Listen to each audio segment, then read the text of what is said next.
Welcome. Come with me. The doctors will see you now. Welcome back to Fast Talks with Family Docs. I'm Dr. Phil Palmer. And I'm Dr. Veer Vidala. In the last episode of Fast Talks, we've been joined by the two amazing docs here, Dr. Barrett and Dr. Owens. We've been talking all things sports medicine and how we're helping athletes and everybody else, the active staying active and the inactive becoming active. Did I say that right, guys? You got it. Okay, yeah, Nailed I'm it. working well. Well, guys, when we thought about this episode first, our thought was, we'd start with the doc who started the fellowship, and then we've spanned across, well, he's the newest faculty member, right? So we've had a generation of training of sports med fellows, and they're all over Oklahoma, including my buddy in Norman Regional with me, Dr. Aaron Mathers, who's also a graduate, right? As the years kind of as sports medicine has evolved, what are some of the biggest changes you've seen in training and then your up and coming career and practice now in sports medicine? And what are some new technologies or treatments that you guys have noticed that have maybe like transformed the field? Well, I'm going to start in the Stone Age. So when I started, there were 4 fellowship programs in the country. Now there's over 100. So it was a completely different animal back then. And most of the training was kind of focused on history and physical and injections and casting and maybe some exercise testing too. But that was our kind of our base for what we did. And as time has gone along, so ultrasound has kind of transformed a lot of our diagnostic and our therapeutic treatment for sports. We've added all sorts of different type of procedures. Orthobiologics has become a big part of sports medicine now to try to see if there's other ways that you can non-operatively help people with their joint complaints.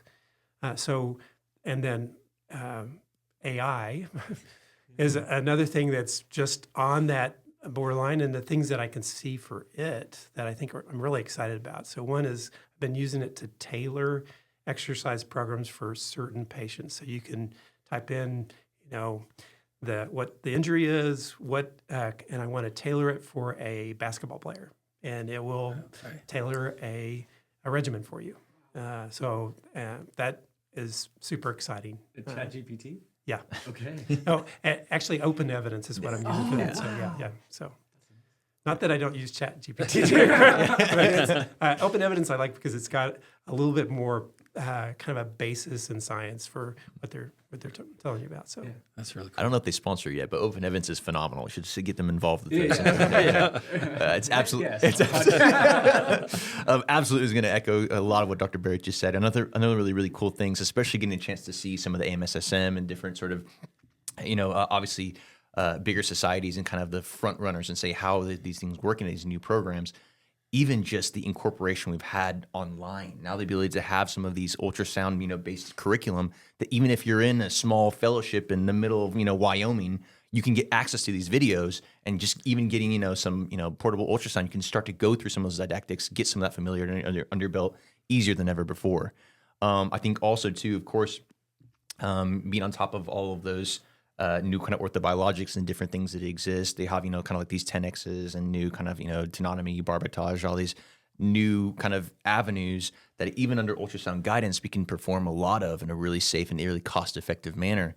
All of these, I think, are becoming more mainstays and becoming more talked about. And again, with involvement with the colleges, the ACSM and AMSSM, they're talking more and more about these. And I think because we have such phenomenal leadership that brings it into the fold. And even again, some of the other learners, I'll plug Dr. Michael McCoy here as well, who's done a really good job at also kind of bringing some of that curriculum. Even in as recently as this past year, we've continued to just have, a constant evolution, which I think any good academic program should have. Yeah, so I'm hearing you don't need to do physical exams anymore, right? Not it's at just all. ultrasound and AI, and then we're good, right? And even then, and then CT is old news. Yeah. That's right. Tell us what's going on. Who needs that archaic stuff? I mean, we also FaceTime a lot more with, like, let's say the Thunder is in Los Angeles. I can FaceTime with them and do a lot of the diagnostic through FaceTime and then ask my counterpart there to help me. But it has changed because used to be you just would get a phone call and try to guess, but now you can actually see what's going on with a lot of it. So Yeah. Well, and again, throwing in as someone who trained in the last century, it has changed a lot, though. I mean, I sent patients to get plain film arthrograms because MRI was so crazy expensive. A lot of insurance companies didn't want to reimburse for that. So what was your justification to do that? And ultrasound was what you did on pregnant women. And even then, it was maybe once in a pregnancy at that point in time. And so a lot's changed with a bunch of different things in what we're doing now. And I just want to chase a quick rabbit here, Jim, to see if you can tell me. So I've not kept track with it over the last 5 years or so, but I'm curious. For the longest time, I have claimed the title as the only sports medicine fellow who delivered babies during the fellowship. Do I still own that title, or has anyone else joined those ranks with me? you know that you may be right. Brian Coleman may have delivered a baby during his fellowship. And so if he did, I missed that because he came after me. Yeah, he did. So I don't. Maybe, I'll have to ask but him. I think you probably hold that title. Yeah. I am not guilty as charged. I'll leave it that. And then having a private sports medicine practice and being part-time faculty, I would regularly tell my patients at the ortho office, I'm sorry, I've got to go leave and deliver a baby. If you want to wait, I'll be back. And they were like, what have I gotten myself into? Yeah. All right. So I want to jump back to a comment you guys made earlier and ask you to expound on it a little bit more. So point of care ultrasound is big in medicine in general, and it has a big role in sports medicine. And so, Thomas, you've mentioned some of the utilizations of it, but I'm curious for you guys, what are the one or two main roles that you're using it in your practice now? I think there's a variety of things. I think actually my current situation is a pretty good example of this.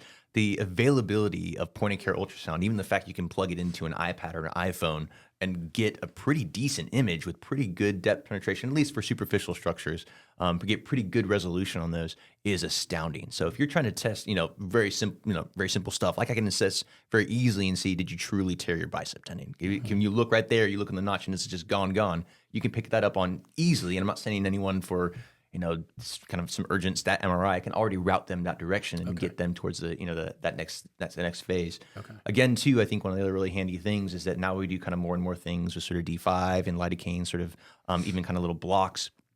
You can even do those diagnostically with pretty good results and pretty good kind of follow-up information from those types of things. And so we start doing, things like these, genicular nerve blocks and things like that, where we can kind of get a little bit more information. Is this truly coming from, this source, or do we need to look more proximally, distally, et cetera? And so I think that's really been probably one of the biggest in-office kind of POCUS, same-day kind of procedures that we've been able to do a lot of. And I don't have anything to add to that. He covered the bases on that. So I'm going to put you both on the spot because I've not looked at the literature in the last couple of years. But I know residents, again, as I'm training, sometimes feel like I need to learn point-of-care ultrasound so I can do joint injections in my practice when I'm out in the real world, so to speak, out of residency. And I keep telling them, if it helps reassure you, it's a great tool, but it's the anatomy that helps you do an injection. And so as long as you know the anatomy, you don't need an ultrasound. And 3-5 years ago, I was looking at the literature, and the literature seemed to support that though you'd think if I can use an ultrasound and see the anatomy, I'll have a much higher success rate in getting that medicine where I want it to go. That didn't necessarily pan out. What are your thoughts about that? So in general, would you still encourage family docs, go ahead and learn the anatomy and be comfortable doing joint injections even if you don't have an ultrasound?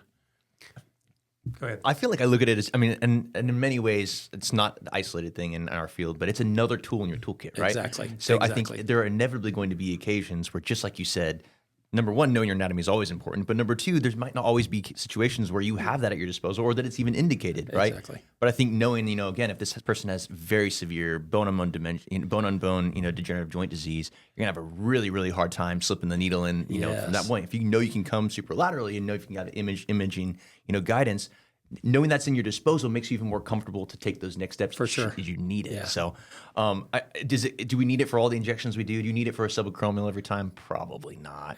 But absolutely, having that in your back pocket? Should they have altered anatomy? Should they have reasons or contraindications to It can normal be approach? a great resource, definitely. Absolutely. One other thing that I found with ultrasound is there were times where people had these huge knee effect in effusions, and I could not get any fluid out. I was like, what is the world's going on? And the ultrasound showed me what was going on is that sometimes there's a little piece of fat that kind of sticks on the end of your needle as you're going in, and that was why I wasn't getting anything out.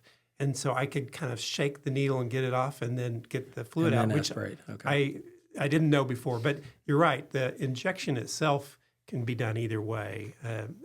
Sometimes it's helpful, like Thomas said, with end stage, but the other patients are really high BMI patients where your anatomy is sometimes not as obvious. So Absolutely. Yeah, I again, being the only non-sports medicine fellow here, I do want to put a ping in myself. I still do injections with anatomy, not being focus trained. So and that's fine. That's generally don't. Yeah, because I don't use point of care ultrasound. Yeah, I'm trying. I bought a butterfly, so I'm trying to learn focus myself. So I don't know, but it would be really great, like Dr. Owens said. So Dr. Barrett, I think when we have you on the podcast, we got to talk about the Thunder and being one of your faculty before and hearing your stories about the Thunder and how you were taking care of all the players during the pandemic.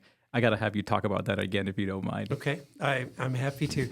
Now, I would, and to be clear, my understanding is you shut down professional sports in the United States and contributed to the spread of the pandemic, or something like that. I can't remember exactly. That's what Dr. Crawford has honed in on me for. So, there's a couple things I could talk about. One was the Sentinel event. If you want to talk about that, I can talk about that.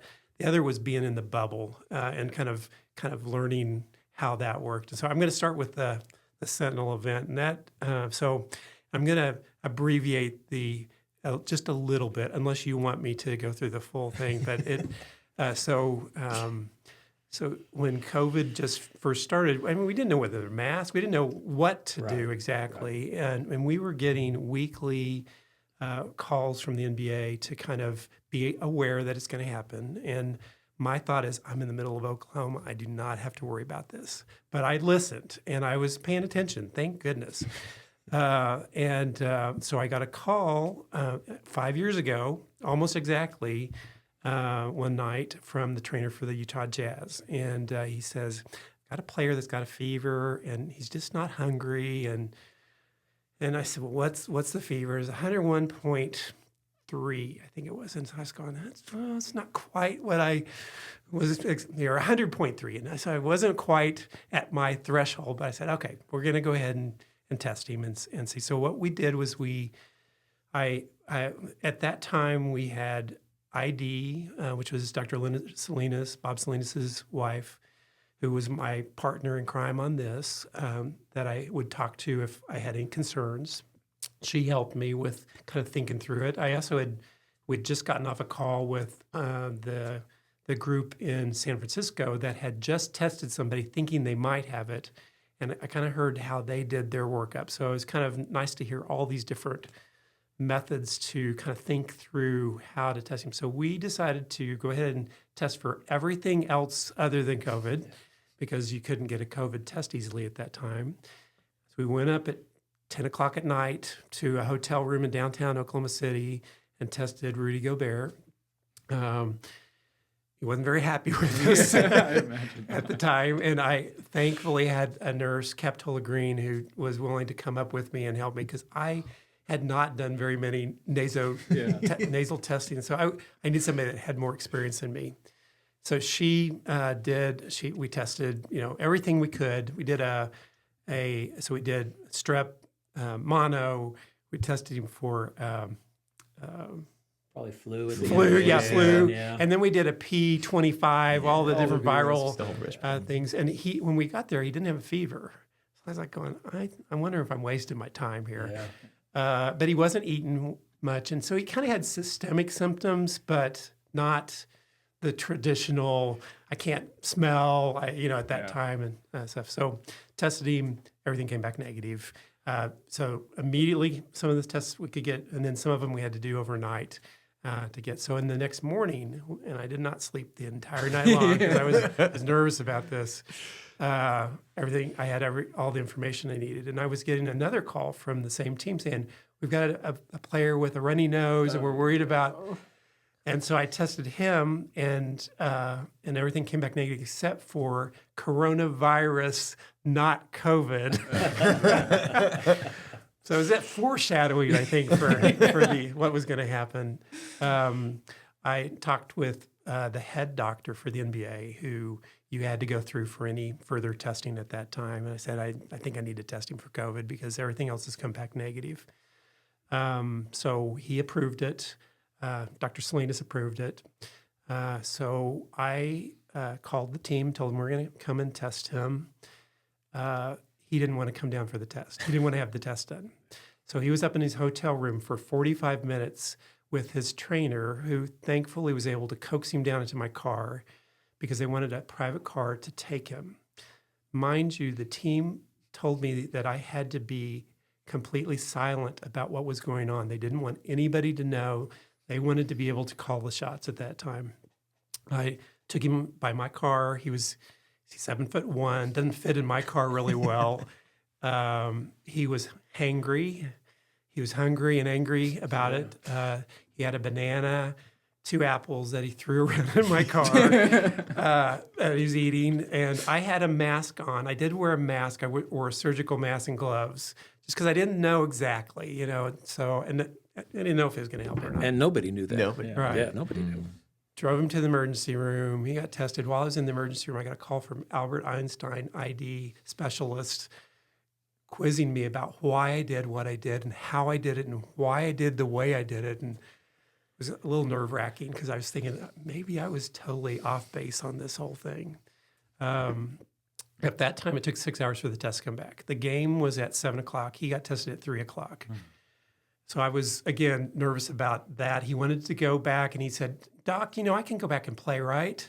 Right. And I said, no, not till we get the test results back. And so he wasn't, Which compounded his frustrations because he wasn't feeling that bad and No, he wanted to be wasn't. with his teammates and play. Yeah. And on the way back from the hotel after dropping him off, it started to hit me. So the one thing that the head doctor for the NBA, John DiFiore, told me is, make sure you assume it's going to be a positive and take the steps you need to do if it's a positive. And that was the best advice I could have had because driving back, I thought, what if it's positive? I've got to let people know that at least something's going on. So I called our head trainer and let him know that I want you to know that I may have tested somebody on the other team for COVID.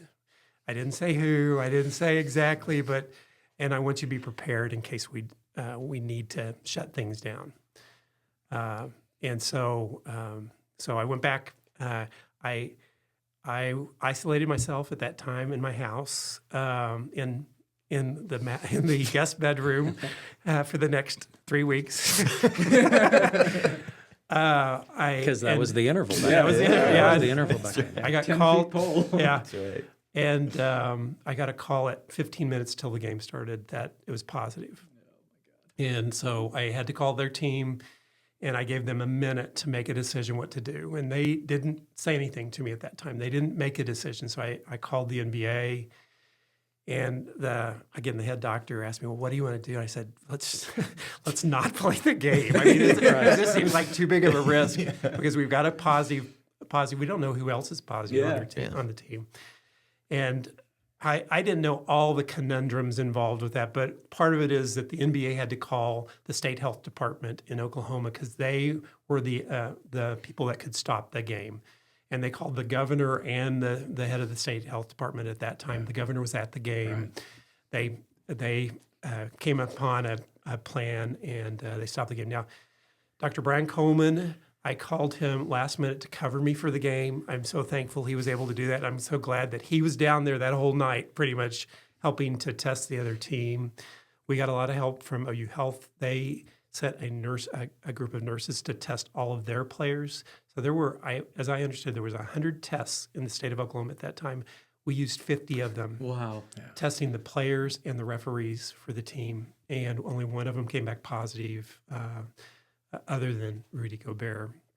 You had one other positive. Yeah. So there's Donovan Mitchell was positive too, and so that was the kind of the story. I was quarantined for the next 3 weeks, and on April Fool's Day, I was let out. So anyway, that's the story behind that. And for our viewers and listeners, we're not violating HIPAA. ESPN published all this data in an article already, so it's just summarizing what has already been public knowledge, including the names of the players that were positive. Jim, briefly, if you would, tell us what it was like functioning in the bubble with an NBA team, though. I'm curious to hear about that. The bubble, you were tested every person in the bubble was tested every day. So I've had probably 240 some odd tests done on me during that time frame. To get into the bubble, you had to test negative for 2 weeks, and then you had to quarantine for another 5 days in your room only in this hotel. And I brought a lot of work to do. I got a lot of things done. It was a crazy, it was a room this big that I was in, sequestered for 5 days, and it was a little crazy toward the end of that. I could talk across the hallway to Dr. Carlin Yates, who went down with me. So a lot of it was inventing on the fly. So we had to invent protocols on the fly. I was in charge of a couple things. I was in charge of the dental care for the athletes, and I didn't realize how complicated that would be. But there's a lot of dental issues with a lot of these athletes because they're young. They've really not had much medical care, and you kind of assume because they've got a lot of money that they have. Yeah. They don't necessarily haven't had great care growing up. So we had to get a player to a dental office. We had to fumigate a dental office, and there could be no one in the dental office other than the dentist and the hygienist. Wow. And they had to test positive test negative beforehand. They couldn't test positive. And then they had to have a private van go. This is one of the funny things. I had all these, so they charged cash for the dental issues. I had so many players' Visa cards. You wouldn't believe it. Thankfully, they trusted me with them, and they to get to the dental office and to be treated and then to come back. So it was a very much of a team effort doing that. The games were held. It was just us watching the games. It was a kind of a surreal affect that way, and there were a couple things that I did to kind of trick people. I'm going to tell one of the tricks that I did. So, there was these boundaries for where we could go and where we couldn't go. And one of the new doctors who came in, so we had people coming in every week or so to kind of replace other doctors. And one of the guys is a good friend of mine from Portland. He was there and he's walking around the perimeter. And I saw him walking around the perimeter. So I said, I called him on the phone. I said, "Did you know you just set off the alarm and you have broken quarantine and you're back in quarantine for 5 more days?" So just having fun while we were in there, because there was nothing to do in there other than watch games and to go back to your hotel room and eat. So it was an amazing feat that the NBA pulled off to not have anybody test positive. There were several players that snuck out, but nobody tested positive, and they pulled off a season within a season and had a championship, which was just totally pretty amazing for that. So and again, medical creativity, because there were no guidelines to say doing this will work. It's, as you said, on the fly, creating protocols and using best practices and common sense to make it happen. Absolutely. He's clean. And that's one of the advantages of being an FP. That's right. You do things on the fly a lot. You have this kind of broad spectrum of things that you kind of have to understand. And so it worked really well that a bunch of us FPs were involved with how to set this up, how to make sure we're testing, how to make sure we keep track of things in the right way, how to get people out for certain things that happen that just you don't think about. Yeah. I mean, so Yeah, and we're going to stop right there because, again, that's our thrust in doing this podcast is to highlight the great things FPs can do and the variety of things we can get into in our practice. So thank you both for taking the time to join us and to share your experiences. Listeners and viewers, thank you for joining us, and we'll see you again next time on Fast Talks with Family Docs. Thank you for joining us today. The doctors would like to see you back for another check-in. Please choose to follow our podcast, and you will automatically be notified when it's time for your next appointment.